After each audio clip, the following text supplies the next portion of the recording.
From the shores of Malibu where the waves are pumping, to the Great Wall of China, and back to the streets of Riyadh, Saudi Arabia, where the UFC is coming. We are live. This is It's Time Radio, the show where we talk about what you think about but may be afraid to voice. Do not worry, we'll voice it for you. We talk about it all. Sex, drugs, rock and roll, UFC, politics, entertainment, film, TV, sports, Super Bowl. We got it coming on the show, and here I am with my co-host, TJ DeSantis, looking a little in the dark there, TJ. I mean, so I haven't moved my new studio to my place, so I'm in like a spare bedroom trying to get the lights to work. It doesn't work right now, Buff. If I open the windows behind me, I just look like a translucent ghost. If I turn off the lights, I look like that fighter to be announced at a later date. You know, just the silhouettes. It's a problem. Sorry. That's all good. That's all good. We'll roll with it. And you know what? It's okay because right now we've got somebody to brighten up the show quite a bit. None other than the legendary, finest ref in the business, Herb Dean, my longtime friend. We've been together since King of the Cage, you name it. We'll chat a little bit about that. But hi, Herb. How are you? I'm good, Bruce. Hey, yeah, I'm feeling kind of bright. I think I look bright. I got I just got windows here. I'm facing some windows. Enjoy it. All good. All good. Natural sunlight is generally people's friends, except mine. It causes me to, get sunburned real bad, so I avoid the sun at all costs. That's all right. Just get your vitamin D levels to the level you can. You only need about 10 minutes out in the sun. Herb, there's a lot going on, and, a lot going on in the UFC, a lot going on here in California. We're going to touch on that. We can't not start the show by, first off, talking about this horrific crash that occurred in D.C., in Washington, D.C., with the American Airlines plane carrying 64 people colliding with the Black Hawk helicopter, which news is still coming out, but supposedly 3 soldiers were on that helicopter. Very tragic. It's very tragic. My sincere condolences. Everything goes out to everybody, the families of everybody involved, because it looks like they're not expecting any survivors from this crash. Yeah, I mean, the story's still developing, Buff, but as you said, I mean, it's been over 12 hours since it happened, and I don't think they've managed to find one survivor. No, they haven't. They haven't. And,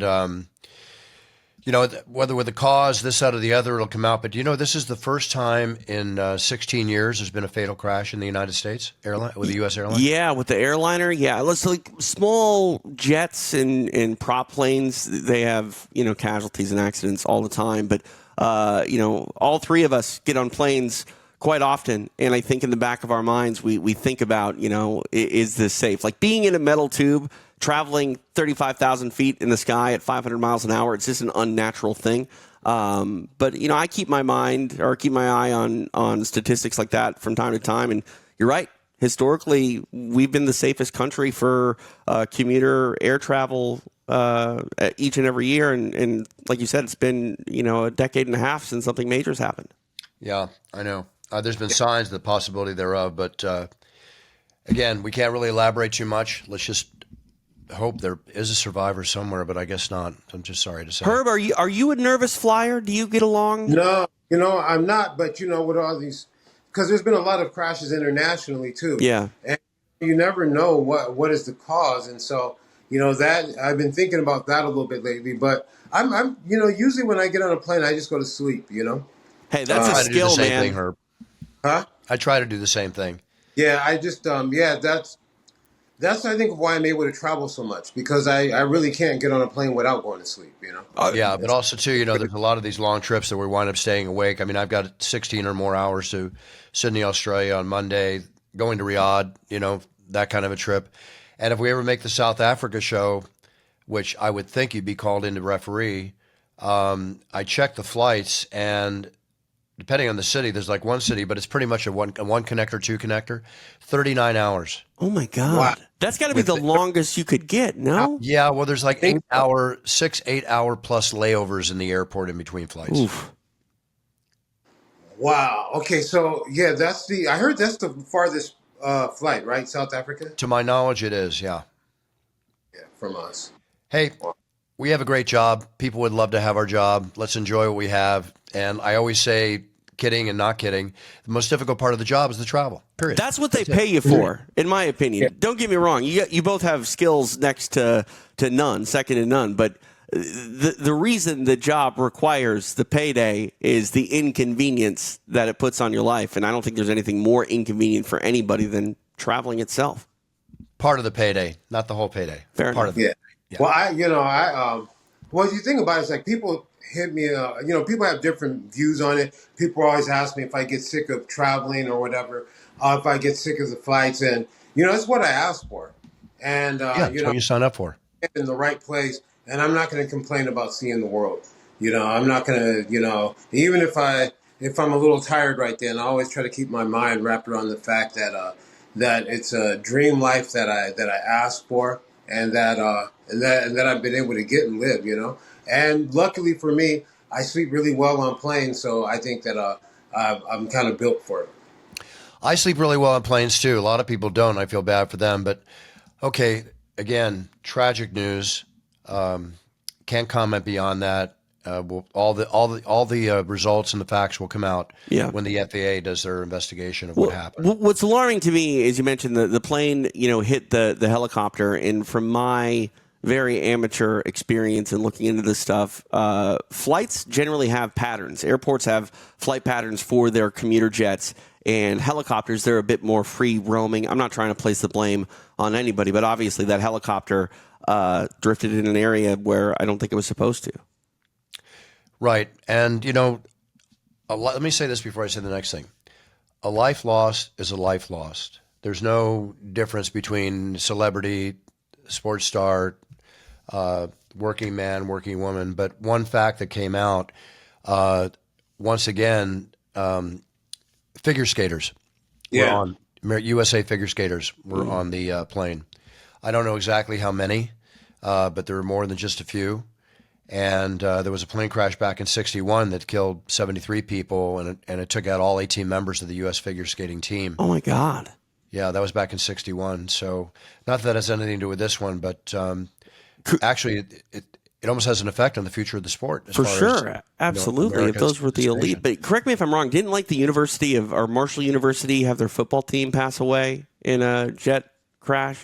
I'm not sure. I remember something like that, but I think that's what that film We Are Marshall was based upon. Oh, really? Yeah. I didn't know that. Oh, look at you talking about a movie. I know. You know what, Bruce? The sad part is I haven't seen it. I didn't know about the movie. Yeah. Well, another situation too, before we get into some UFC talk, is that all the fires that have happened here in LA, everybody's read about them. Everybody knows the devastation, everything involved. I don't think there's anybody around here that doesn't have a 6 degree of separation, knowing somebody that lost a home during these fires. Herb, you're in the Altadena fire that came near your house. And took out a lot around you, but you got through it okay, right? Yeah. Well, it stopped about half a mile from me, I think. But it's a short walk for me to that area. Man, I was up there on Monday, and because it's where I grew up. So I drove around houses that I spent a lot of time at. I'm not there. The house that I grew up in that I lived in until I was about 6 or 7 years old. That house is there, but everything on the other side of the street is burned down. Yeah. Wow. Yeah, it's tragic. So the schools that I went to were burnt down and things like that. Bruce has talked a lot about some of the Malibu fires that he's been through and sort of lived and experienced. Have you been subject to a lot of fires in your area over the years, Herb? Well, yeah, but they never come down. They never really. They'll be in the mountains, but and there'll be some houses that are threatened. I'm sure some maybe times have gotten some, but very rarely is it going to be anything. Nothing like this has ever happened. Altadena is filled with lots of old homes. I'm sure there's probably some Victorians there. I know there's Victorians in this area, and a lot of old craftsmen and some. It's some area. It's a really interesting area. A lot of just little homes, but then there's big. There's some big on the east side of Altadena. Really big mansions, old mansions, and whatnot, and a lot of really just beautiful areas, and then also just a lot of history there. Like a lot of people have lived up there. Like a lot of jazz musicians lived up there. A lot of athletes and entertainers, and so Like you can take like there's some music studios that where so many amazing songs were made, Yeah. burnt down, things like that. You know. It's just tragic all the way around. You look at the Pacific Palisades. It's almost like looking at Dresden during World War II. You know, after the bombing and just seeing the whole city obliterated, and the amount of time and years it's going to take to rebuild. People are obviously, wanting to get back in. Some people can't even get back in still. Right. You know, with the cleanup Yep. occurring, a lot of this remains to be seen. Around my area here, where I live, people are renting and buying homes from the fires, and of course, people are jacking up the rents and everything else, all that stuff that's going to happen. So again, condolences and best wishes, but this is going to be an ongoing thing, and we're going to probably talk about it ongoing on It's Time Radio for quite a while to come, tragically so. Well, there's going to be a lot of story. One thing that's really interesting is some people stepped up. I think there's a guy I met at the last UFC, the one down there at the in LA At the Intuit Dome. Dome, yeah. And he has a company that forgot the name of it exactly. Let me get the name. I'll get the name of it. But he has a company that makes. Well, there's a link on my bio. On my so there's a link on my bio. On your Instagram bio? Yeah, I believe if it's not up there, it's going to be up there later on today. At Herb Dean, at Herb Dean MMA, right? They make siding and some other construction materials, and he reached out to me because he knows I'm from the area, and so to get the word out that they're going to they'll give away free siding for up to 20 homes, and that's a pretty big cost, Yeah, so I think sure. when it comes down to it, that's it's probably going to be close to $1 million worth of material they're going to be giving away. Good for him. That's Yeah. what people got to step up at whatever you can to help out. Yeah, and so I'm hoping that other people will, maybe other people will follow that example, and because I feel the energy, I feel that people want to help, people want to find a way to be a part of helping. But I was very interesting from what he did. There's other companies that are up there as a resource, but he specifically said what he's going to do. Hey, this is what we're going to do. We're going to do up to this many homes. 2,500 square foot home up to, I guess, because they're not interested in doing people's mansions. They want to, Yeah.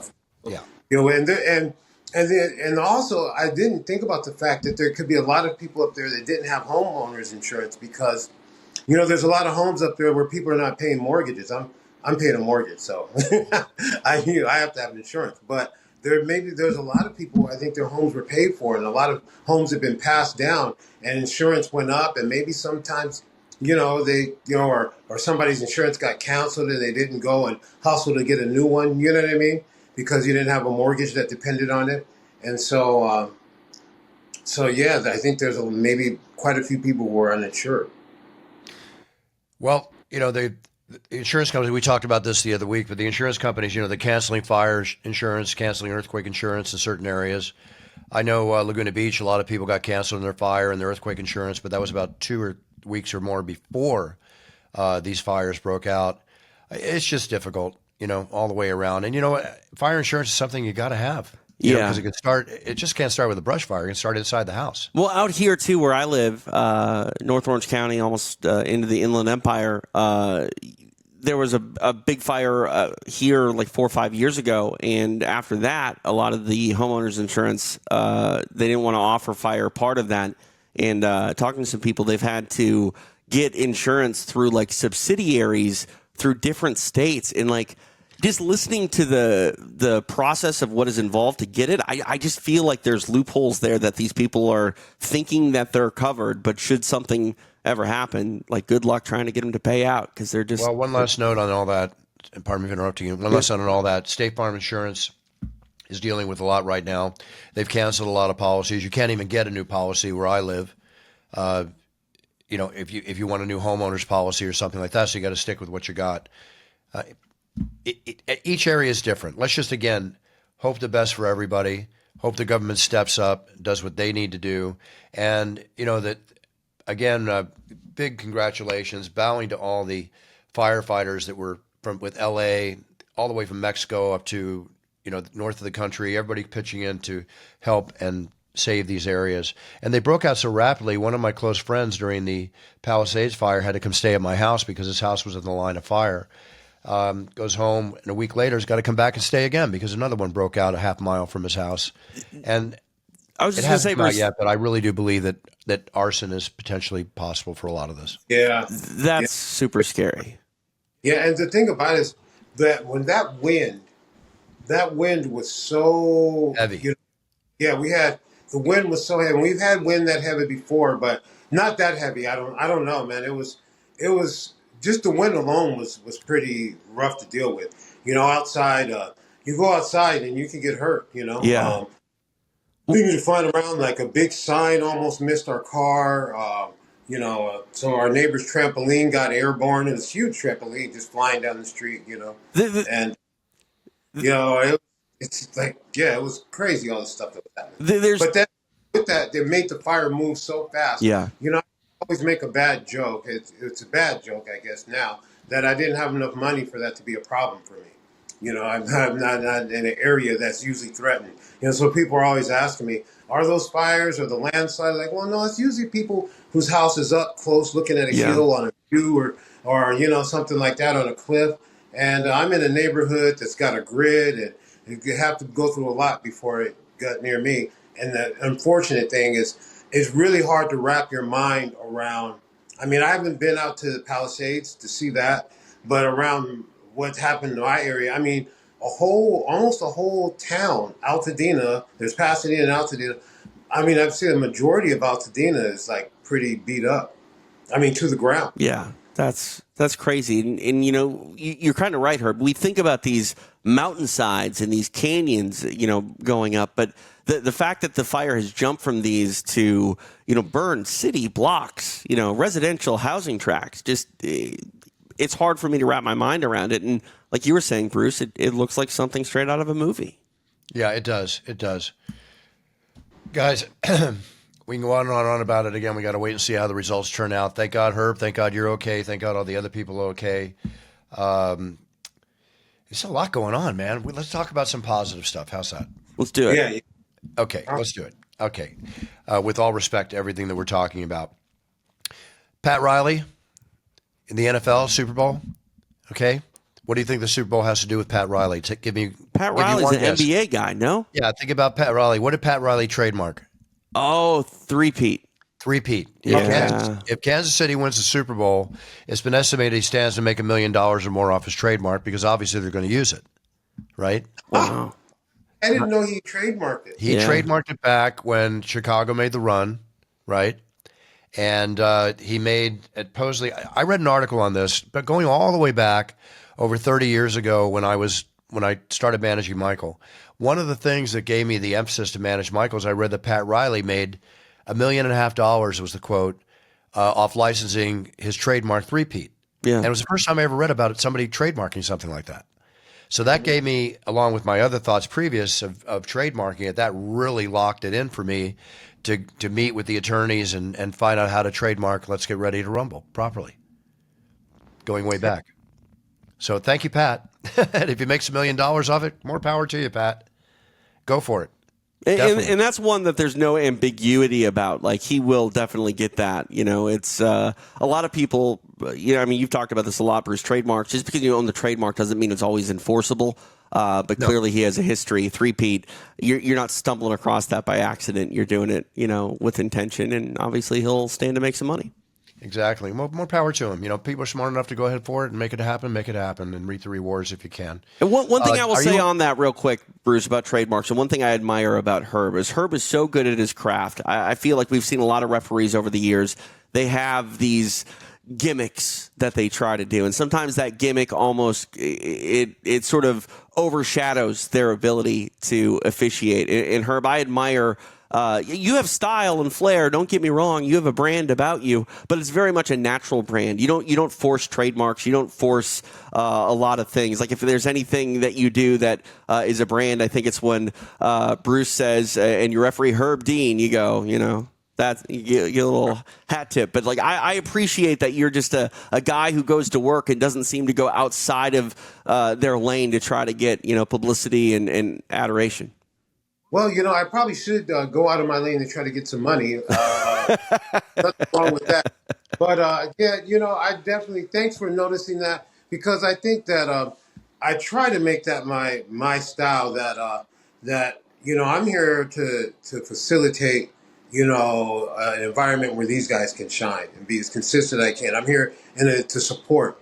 And, one of the things I do is I train referees and officials and, I'm, asked to kind of help out and share with these guys. And if I see people where I feel like, man, I think a lot of the focus is on you and their way of going about it, it seems like I think you're thinking it's about you and it's not about you. If you want, and there's nothing wrong with something being about you, but if you want it to be about you, it's time for you to go compete some more. You know what I mean? Time to go have some fights. You can have everything be about you on that day. Yeah. So I'm here to just try to do a good job for these guys, Yeah.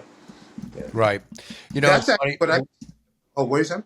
They watch us real close when we're in the octagon. One night, it was in a recent fight, I think about two, 3 UFCs ago or whatever, that I was late in the octagon getting in, and I run over and I tapped your shoulder on the left side, right?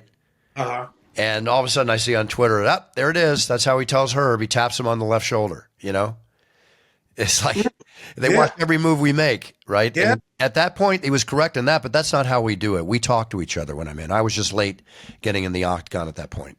Yeah, no. Yeah, we communicate. But no, they're into everything we do.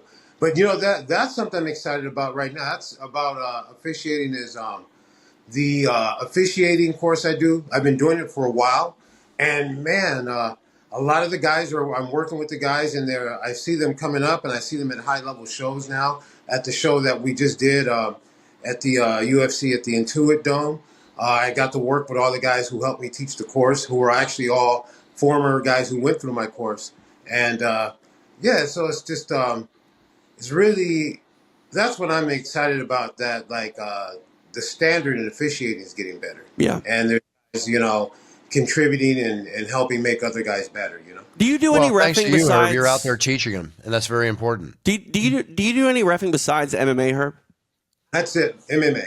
Yeah. Sometimes I do submission grappling. And I do that when I'm at one. They ask me to referee submission grappling. I do that. One does a lot of stuff. They have Thai, Muay Thai. They also have kickboxing on the shows, and so they've asked me to do that. But I think there's guys who've been doing it for a lot longer than me. So I figured they should try to stick with those guys. Well, I appreciate nice that you kind of stick to your specialty. I called boxing the night before the UFC at the Intuit Dome, and Chris Lieben was doing some refereeing and boxing, and I think Chris is a fine ref. Obviously, we all know his MMA history, but man, watching his referee style from MMA over a string of fights, and then watching his refereeing style in boxing, it's a different thing. It's a much different thing. And those athletes, there's that old saying: if you're not cheating, you're not trying. I'm not saying anybody was necessarily cheating, but they were giving Chris a bunch of flack that I don't know if he was necessarily used to, because that's just not the types of conversations that you have in a mixed martial arts bout when you're reffing. Yeah. Oh, they were giving him flack, huh? Little bit. One guy was trying to make a fight real dirty, and Chris was having none of it, and he was shutting him down. So I appreciated it. Yeah, what's fun, actually Chris went through my course and started refereeing. There you go. Really, I'm really happy about, because Chris, he's really passionate about officiating. Yeah. Whether he's or refereeing, he's always a part of the conversation. He has a different approach, it's funny when you get guys who used to compete at a high level and they're officiating, because they have their own history they bring with them. Mm-hmm. You know what I mean? So we get to referee with him and Trigg and these guys, their definitions on what guys are doing legally or illegally, I've heard some of these guys say, every time, I've never thrown one dick kick that was an accident. He said every one of them I missed. Right. Hey, that's hell of a display of accuracy, let me tell you. Yeah. I'm not saying which one of these guys it was. Right. That's a quote. I think you ought to make a T-shirt out of that, Herb. Uh-huh. Want to start capitalizing and monetizing your efforts? There you go. There's one of your first ones right there. I hate to say it, guys. I watched a lot of MMA, and from ref to ref, the penalties for fouls is not consistent. So some refs, you can get away with 3 or 4 low blows before you get a point taken away. So you can. And speaking of refs, I'm going to step back to the NFL a second. Herb, do you watch football? When it's on, I don't really watch TV very much. Okay, yeah. Well, the refereeing in the Kansas City games, everybody's talking about that left and right, but you know, refs can change a game. Refs can change a fight. Refs can change Yeah, anything. I'm not accusing anybody of anything, but there were some bad calls, in my opinion. yeah. I saw some calls were definitely questionable. Definitely. And being a referee, you can take that to note. One last thing on the Super Bowl is take Philadelphia plus 1.5 points to beat the Chiefs. Sorry, Pat Riley, I had to say it. Of course, you're going to take the Eagles, Buff. You're betting with your heart again. Exactly. All right, guys. Coming up this weekend is the big show in Saudi Arabia, which obviously Herb and I are not going to. I'm off to Australia next week for the UFC 312. Israel Adesanya, can you talk about an opinion on the fight? You're not refereeing, Herb. Well, I don't like to talk about opinions on fights, even if I'm not refereeing, or opinions on the fighters, because I could referee them in the future. Gotcha. And some referees have done that and talk about it. I just don't, want to give too much. I'm very interested in hearing what you think, though. Well, I don't pick winners. I always say, may the best man or women win. But in respect to that, briefly, we got Israel Adesanya against Nasruddin Imavov. Sorry, my print was small. Nasruddin's a very tough fighter. He's number 5 ranked. Israel, it's been a while since he's fought, hasn't it? Last fight, I think, was against Duplessis. This is going to be a really interesting fight for Izzy, I think, because this is one of those fights where he doesn't stand a lot to gain. You know what I mean? He's a former champion coming off a title fight where he, didn't claim the belt, and well, he can give him a shot at winning at fighting the Duplessis Strickland. I don't know, maybe He's number 2. I get that, Bruce, but he just fought both of them somewhat recently. Style points are something that matter a lot in mixed martial arts and in the UFC, and if he goes out there and does some Matrix-like type of move, he'll probably get a title fight in the near future. But I'm more interested in seeing what he looks like and what his motivation looks like. Because I think Izzy, while still sort of young in the game, is a guy that is such a proven commodity. He doesn't really have anything left to prove. And Ray Longo's talked about this a lot. Once you become a champion and you lose it, sometimes that drive that you had to get to the belt the first time, it doesn't necessarily always return. And we're going to find out what sort of desire Izzy has against a very tough Imavov. We'll find out very well. And the fight that I'm interested in, not that I'm interested in that fight, but the fight the thing about that, though, also, too, with Izzy, is he's had a full kickboxing career before he came in and started doing MMA. So he's had fights. He's been doing this a long time. And I think that MMA is a sport where you can continue a ways, but I notice he does that. I'm very interested in seeing this fight, seeing what he does. I'm interested too. I'm interested in seeing the Shara Magomedov fight. Yeah, Shara Magomedov against Michael Venom Page. That's a video game fight, guys. Very interesting. That's a video game fight. That's the styles make fights, and I have no idea what that's going to look like. But I have no idea TV. Either. I mean, are they going to be apart from each other doing their thing, or are they going to collide like elk? We'll see. Also, both of them have a lot of energy. I mean, like an energy about them. Both of them are people that people are very interested in. So yeah, that's going to be great seeing those two in there. Exactly. Rosenstrike's on the card. Sergey Pavlovich, Nurmagomedov against Vinicius Oliveira. It's a good, solid card. This is a very exciting night. I wish I was actually there, but I'm not. So all good. And Herb, again, I forgot to ask you, you're not going to Australia? I'm not. I'm going to be going to Thailand. I'll be refereeing ONE FC. God, they put on quite a production. Oh yeah, man! The production, the inside, the experience inside the arena where they're at. It's they put on a nice production.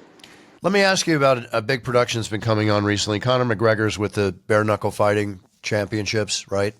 Mm-hmm. They had the Jeremy Stevens fight where Jeremy beat Alvarez. Saturday night, was it? And now is, taking advantage of the situation. And Conor goes in and says, okay, set a date and we'll fight each other. It's like, I don't think I need Yeah, to say anything. I don't ever see that happening. yeah, I know. He was about to fight somebody else too, so I don't know how that works, but you know, I yeah. Connor's Hope being Connor, if he guys. wants to fight still, I hope to see him fight. Yeah. Yeah, I want to see him fight too. He's just Yeah, stirring the pot, though. He's and if he stirring the wants pot. Think to about it. fight, You have your own promotion. You're going to pay yourself, or you're going to walk out and make 20, 30 million from somebody else, right?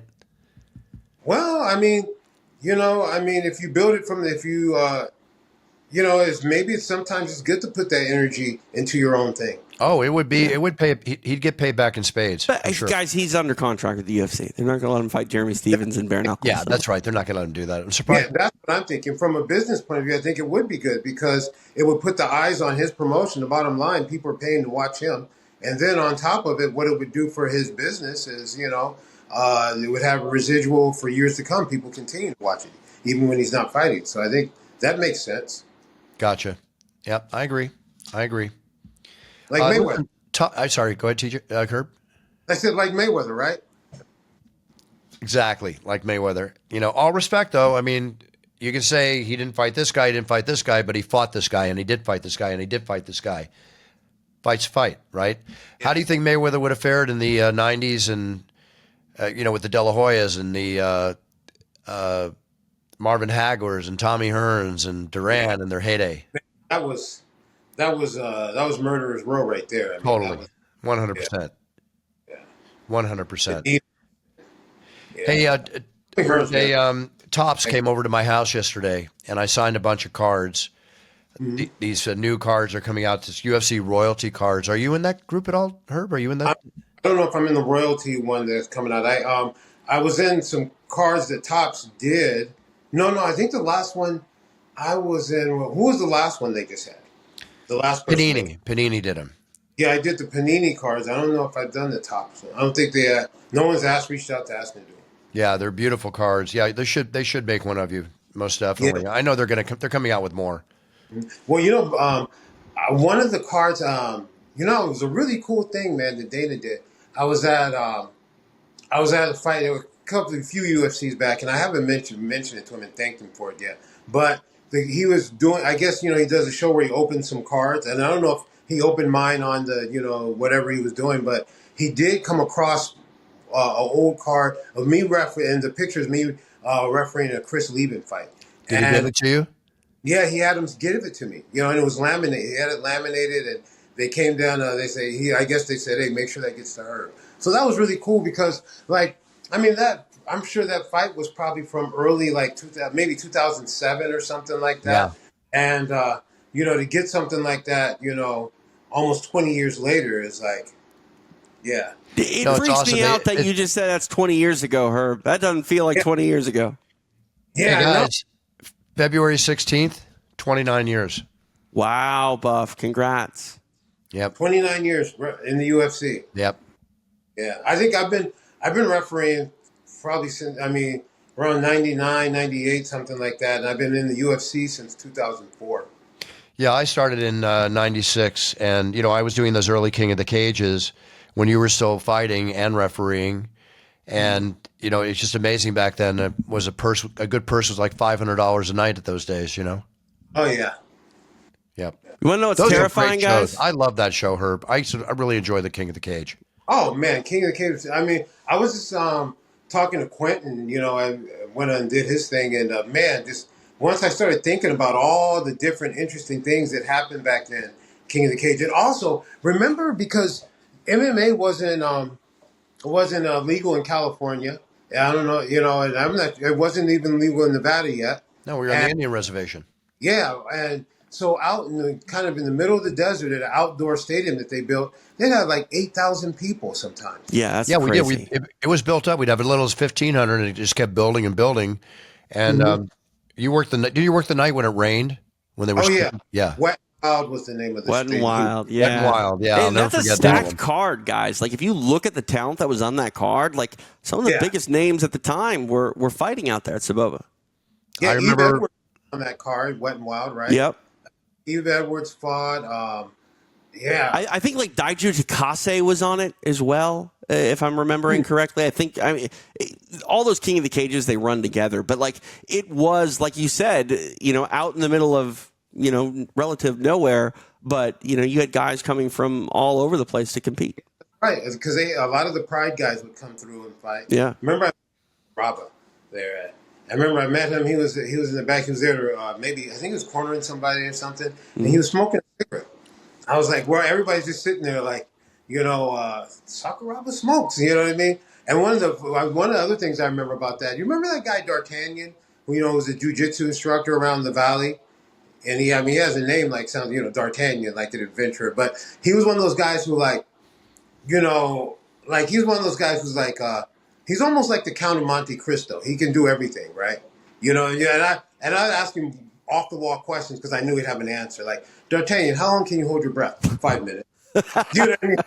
Because he practiced. He has a regimen where he practiced. And, he's supposed to speak. And I've seen him speak to people in French and Spanish, and he was supposed to understand all these languages. And there he was over there talking to Sakuraba in Japanese.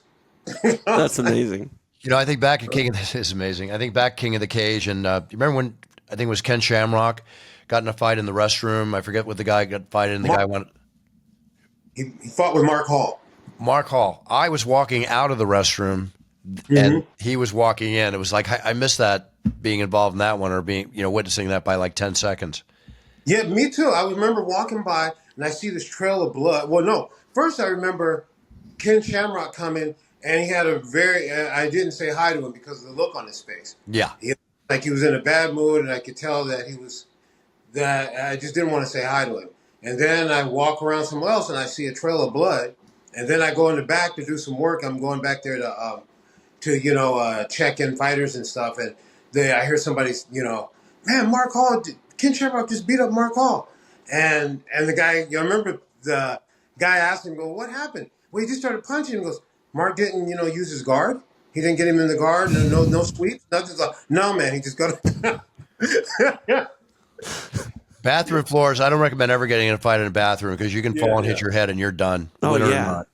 Or not just a smart idea. End up trying to play guard in someone's pool of piss. No, thank you. Exactly. Yeah. Hey, Herb, we promised you that we'd let you go at a certain point. I'm sure you got a lot to do, and please say hi to your amazing wife, Vika, for me. Yeah, thank you. And also, I just want to let people know about the upcoming referee course. I'm going to be doing it in Oceanside. Tell it all. Tell everything you want to tell right now. Let our audience know. In Oceanside, California. I'm really proud of what the course has become now because of all the other guys who have gone through it. So I don't teach as much of it hands-on. Of course, I'm there the whole time, and I have my portion. But I think it was rough listening to me talk for 3 days straight. You know what I mean? So, I break it up and some other people get involved. And we have an inspector portion, which I'm really excited about because before I'd have some guys who maybe didn't have that much knowledge of what goes on in MMA and, for officiating, but the entry-level position is an inspector. And that's needed throughout this country, throughout the world. You go to the amateurs, I go to some amateur events and there's no inspectors there, and so there's always room for people, especially in the amateurs, to make this sport better. So herbdean.com and check me out.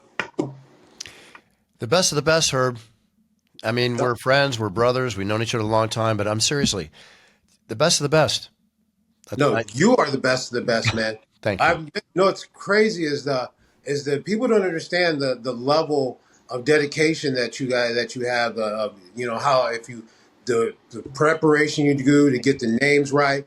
I mean, I've been unfortunately in a room next to yours and hearing you practicing and they don't realize that you're doing all the things that you do. And the thing about it is over the years, watching you grow and like, okay, man, he is by far, the best, and then continuing to get better. So that's amazing. Thanks, Herb. Thank you very much. Whatever I'm yelling from my room, though, is you're probably hearing a cameo. Oh, that's right. I hear those. Yeah. I don't like to rehearse. I try to get the names right, but I don't like to rehearse announcing because there's a rehearsal voice and organic real. I think it is cameos. Yeah, it's cameos. You're hearing cameos. Yeah. And thank you to everybody for sending in your Cameo orders. I love doing them, especially Oh, Valentine's Day coming up. Going to be doing a lot of them. I do Cameo also. Mine is a little different than Bruce's, but I do give you an experience. So yeah, if anybody is interested, reach out. Reach out to Herb. Absolutely. Absolutely. What do you charge for your cameos, may I ask you? Well, I'm not you, so I try. That's, I charge a you little don't bit have to over. preface it by saying that. It's okay. Huh? What do you say? You don't have to preface it by saying that. You're Herb Dean. Yeah, yeah. So I think I charge like around $100, maybe a little bit more than 100, maybe 125 or something like that. It's a great Lunch, price. It's a yeah, steal. yeah, lunch.